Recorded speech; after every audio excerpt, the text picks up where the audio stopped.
בית אבות, דיור מוגן או מוסד גריאטרי? איך תדעו מה המתאים ביותר? למעשה, אין לכך תשובה אחידה, וכל מקרה דורש הבנה והתייחסות ספציפית בהתאם לצרכיו החברתיים, התרבותיים, המנטליים והתפקודיים של הקשיש. למי מתאים דיור מוגן?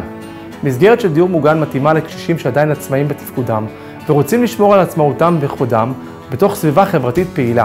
למי מתאים בית אבות?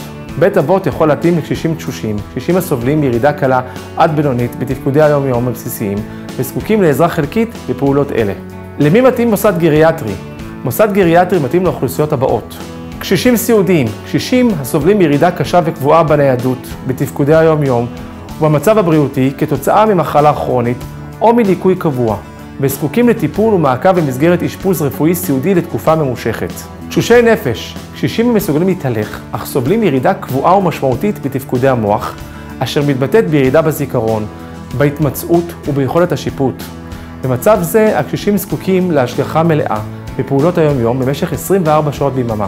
אם תרצו שיעזור לכם לבחור את המוסד המתאים ביותר עבור יקיריכם, אני כאן לעזרתכם וללא כל עלות.